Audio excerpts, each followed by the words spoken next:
that and the other. And should I be mad at them? Nah, man, they just witnessed history. And in a way, it shows how good I am because they were like, yeah, man, he could be beaten. Yeah, they didn't think it could be done. They didn't think it'd be done. So it doesn't mean I'm done. It just means that, okay, well, it is what it is. But it's like, okay, what you going to do now? You going to complain? You going to complain about your God now? Where's your God now, Phil? I went over there. I was like, wait a minute. Let me kneel. Said what I had to say, and then walked out. I was pissed off. Said a few things I probably shouldn't have said, you know, but that means I'm human. But I wasn't saying screw Sean or fuck him or, you know what I'm saying? Like, Respect. look, man, like it wasn't even about him. It was about how I needed to handle this. You don't respect the person. Yeah, you gotta just continue to fight and not get all. Look, I've been the most scrutinized Mr. Olympia in the world because of social media. Now, if social media was around with Dorian, Ronnie, and this and that, we may have a much different conversation. But everybody, anything I say is going to get scrutinized.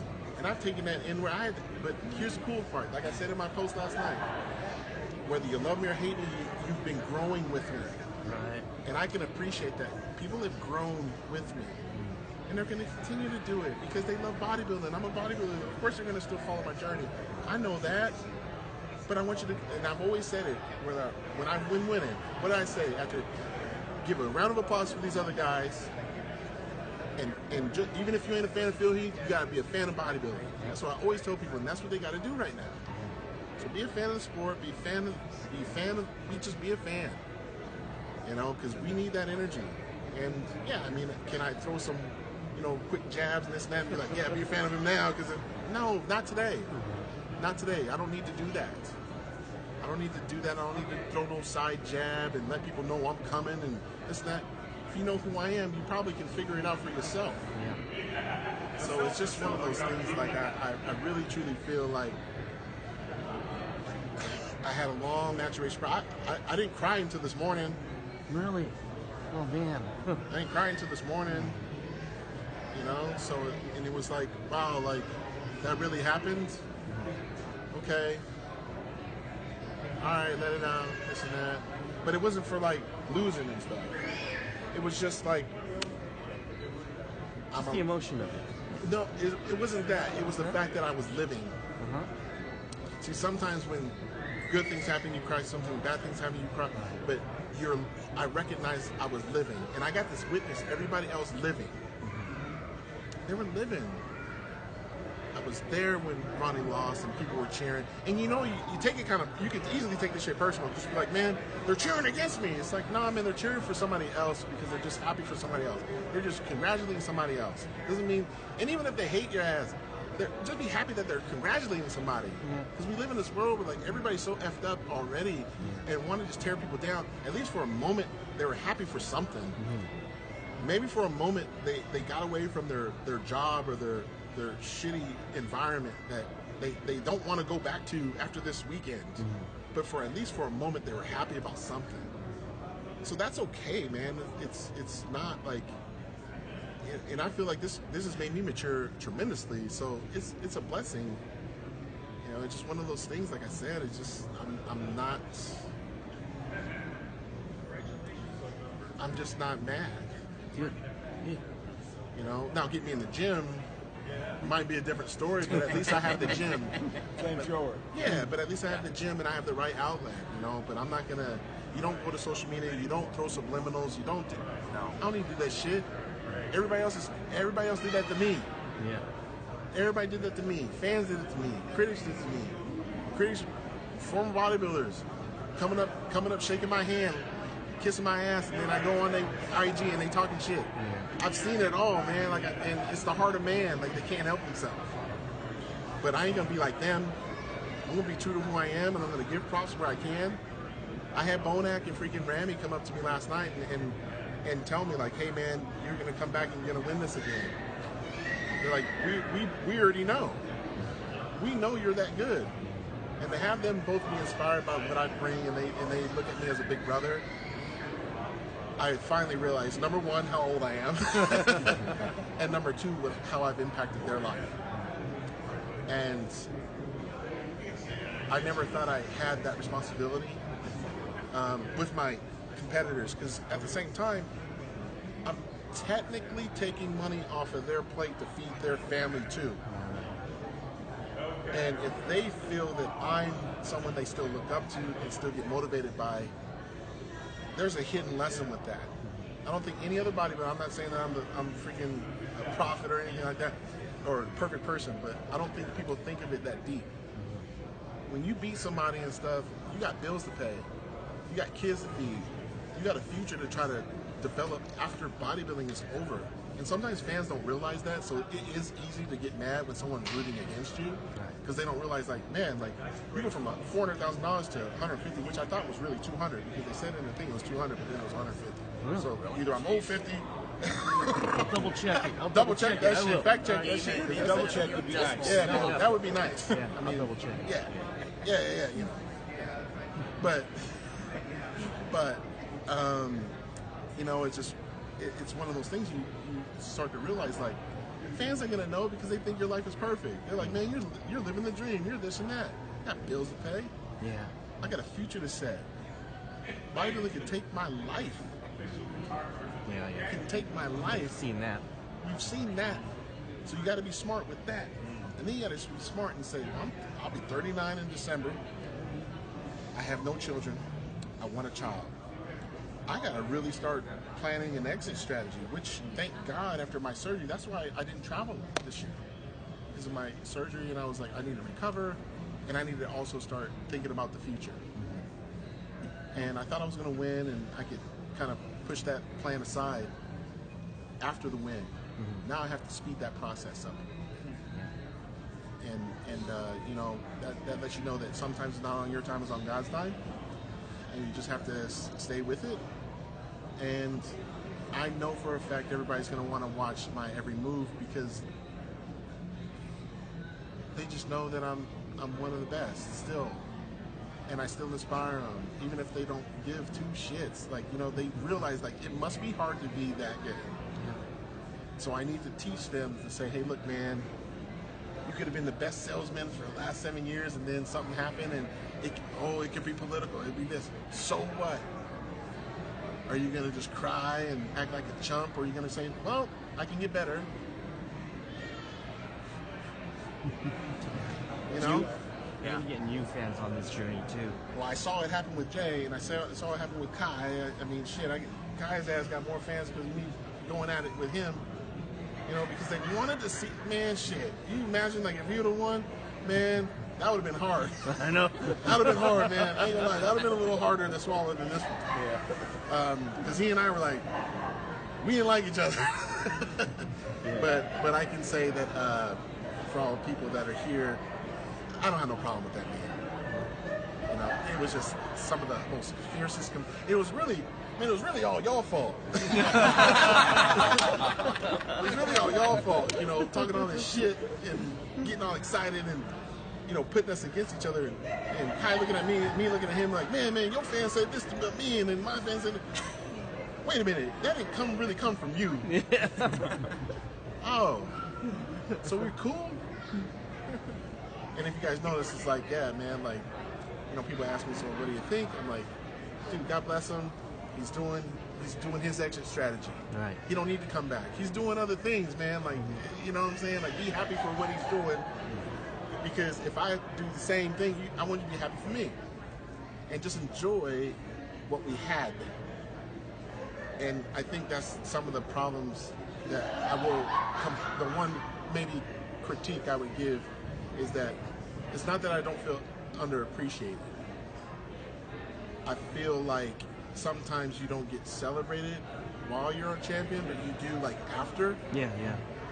And it's human nature, because we want the champion to come up. I mean, people were excited that I beat Jay, right? And then, like, within Generation Iron, they were hoping that I lost. Yeah. And I had to realize right away back then that had more to do about them people than me. Yeah. What did I do wrong? I went to the gym, I sacrificed, I had blood, sweat, and tears, this and that. And I let it turn in when I got pissed. Mm-hmm. But I was okay with it because it helped fuel me to win. All right. So after that movie and everything, that's when I became a dream killer. I I just didn't start talking about it until recently. So I was like, no one has the balls to be the villain, especially when you're good looking. So and no one will be the villain you good looking, man.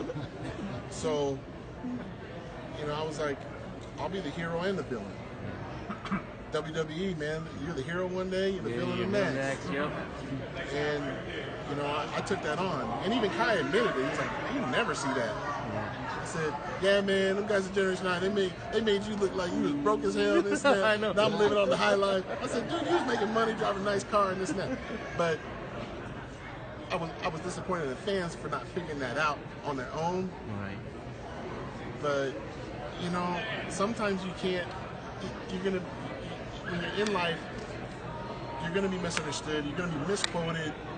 You know, Ron Harris and I, we did an interview and stuff. I mean, we do an interview and I'm still misquoted, not by him, but the interpretation by the fan reading it. Sometimes some people just stupid. Yeah. And some people just want to read what they want to read, and they're going to twist things around. That still doesn't have anything to do about you and your heart and your intentions. Your intentions are good, and they're genuine and stuff. You don't have to listen to nothing, because I still sleep good at night. And you know, it's never going to be predicated on. You know, I always say, you know, the career for me is not going to be predicated on one Mr. Olympia. It's going to be how many, but also it's going to be how I handle this right now. Yep. It's tough moments. You know, it's going to be handled, and you know, everybody likes a good comeback. Whether that happens or not, I don't know. I gotta really evaluate everything. But I know this: I'm not going to. I'm just not going to diss nobody, man. I'm not going to diss anybody. I'm not going to be mean and this and that. I'm going to just enjoy my life, man, and spend time with my girl. You know, anyone that knows my girl, like, she sacrificed. You know, it's funny, like, she catches more shit unnecessarily than any wife in our sports history. You know why? Because she loves me. And they're probably jealous. And when the devil comes in, the devil says, well, I can't really get Phil, but maybe I can go after her to get the Phil. And that's why they comment, they send her me messages, they send this and send that. This woman is a smart woman. She had a great job in Silicon Valley doing some incredible things, decided to be with me, move to Denver, leave her family for me. So that's why she supports me so much, because she's like, you know what, I gave up everything, so I have to. It's all in. And she's my twin flame, like, that's my soulmate. So it's like, you know, so how do I, you know, I had to console her more than myself last night and this morning. You know, because she's like, well, I see you hurt and this and that, and I know what you, I know everything. She travels with me, she does everything with me. So, but the world don't know that. They don't know, because it's not like I had a reality show, you know, like. It's only what you show them. It's only what I show them, so they're going to assume and misquote and misunderstand. But common sense needs to show that, like, look, man, when you got someone that loves you like that, that's awesome. I'm very blessed. So, and I had to explain to her, I'm like, look, you're going to get misquoted a lot of the time. I mean, she was making it seem like people thought that I was going to retire and, like, leave the sport and this, that, because she wrote something. I said, take it down. I knew what you meant. It wasn't, she's like, well, they don't, and I was like, oh, yeah. I said, I had to break it down to her. I was like, no. I know what you were trying to say, but the world, the way the world is, they think that it's something completely different, because they interpret, it's the way they digest it. We were talking about it last night at the banquet when it was up. Yeah, it's how they digest it. Yeah. So I just told her, I said, take it down and tell them how you really feel. If you really, I said, I ain't coaching you. Like, you're a grown woman. Like, if you want to say that you're fucking mad and this and that, and I got robbed, say it. But I don't think that's what you're going to say. She didn't. She gave credit where credit was due. You know, she told everybody that she's human. And unfortunately, some people still will probably take what she had posted on her story and try to make it into a story. But that's something wrong with them.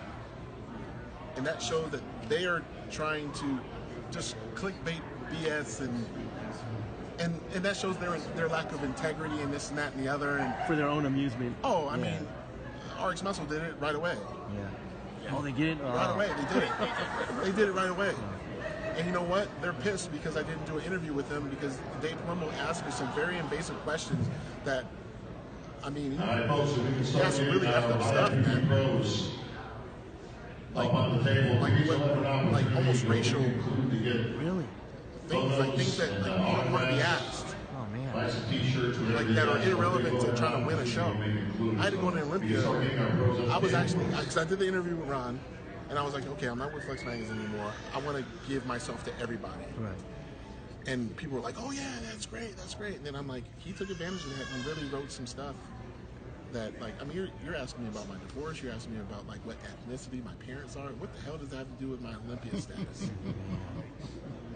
Why, because I'm black with green, light skin with green eyes? Do I really need to go break it down for you? 400 years of slavery, someone probably like hooked up with somebody, and then like it happened, and I got these. You're too pretty, Phil. You're too pretty. But I mean, like, why is that? Why is that a question? Asking me about gifted nutrition that happened 3 years ago and stuff like that, which there was a court settlement and a press release. What more do I need to say about it? These are the type of questions that I was asking. Yeah, you guys are recording this stuff, and yeah, it should be put on blast. But these are the type of things that when you're a champion, people do to you. Because sometimes they show zero respect for you. Zero. And then they wonder why we get angry. They wonder why we close up. They wonder why like we're like, sorry, I can't take no picture, this, that, and the other. Because people are trying to take from you. But I just said, no, I can't do that interview and this and that, sorry. And they're like, well, we could change the questions. I'm like, you should have done it already, man. Because the first question should have been like, how does it feel to be Mr. Olympia? What was your favorite one? What really drives you to try to be the best you can be? Not asking me questions about the judging criteria and all sort of stuff. That's a lose-lose question. If I answer that question, I'm much more smart. I'm like, dude, like, do you realize I've been on the cover of the New York Times sports page? No other bodybuilder's ever done that. 6 pages in color and print. And you're over here writing this garbage. So it's like, I got disappointed. Going to Olympia, I had to read that. So that's just one of those things, guys. Like, and I'm going to close it up real quick. We're going to go do our thing. But, overall, it's like, you're a human being first, and everybody should know that. We are. I mean, you guys know that. But, I appreciate everybody. I appreciate the experience. I love you guys. And, I'll be up there being very consistent with everything I've said. I don't do enough of these little, I don't even know what to call this, meet and greet, whatever. Fireside but more intimate conversations. But I think Ron and I talked about this. I think I talked about it with Giles as well. Is that the reason why some people misunderstand me is because they don't get these interactions. Yeah. And if they got more, then they probably would change their whole view and be like, man, he's not a cocky son of a bitch. He's just wanting to fucking win. Oh yeah, man, because I want you to win in life. So when someone tells you you can't do this stuff, you say, well, Phil Heath did. He looked you dead in the eye and said, come on, I got more. And bring it all. Bring all the hate. Bring all the fire. I challenged it. I called myself the dream killer for crying out loud. I got Folks, more we shit. start taking our seats, please. We're going to get the seminar going. Thank you, guys. Thank you. A little bit later, everybody will have an opportunity. So you're not going to miss out. You've got to get the seminar going. Let's get Bill up here. Lex. Sean.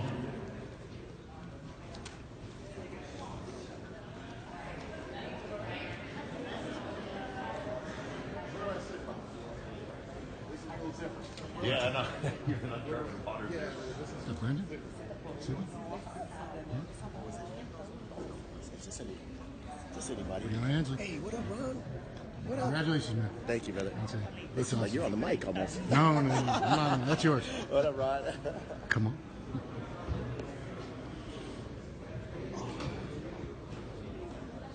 I started early. It was good. Thanks for watching.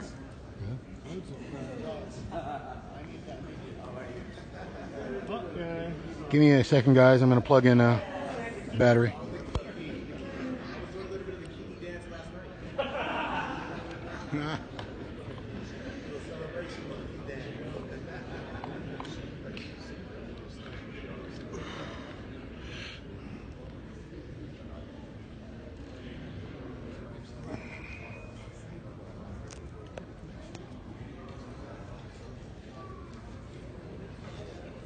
Hey Ron, how's it going? Musketeerville. Yeah. Head of Musketeerville. Ron, how are you? Maureen. We met before? Yes, Yeah. several times. My Always. memories. No, that's Not what good I used to. remember. I never had a good memory to begin with. Oh, come on now. It's only getting worse. Best writer in bodybuilding. Yeah, I'm one of them. Oh, come on now. Yeah, we all look up to the guy we all sort of revere is Peter McGuff from the UK. Yeah, He was no. He's a sweetheart, Yeah, man. British. Yeah. But thank you very much. Appreciate it. No, no. So we're about to start the seminar here, guys. Hopefully. Yeah, you don't need to go to Instagram if you're already on Facebook. Yeah, exactly.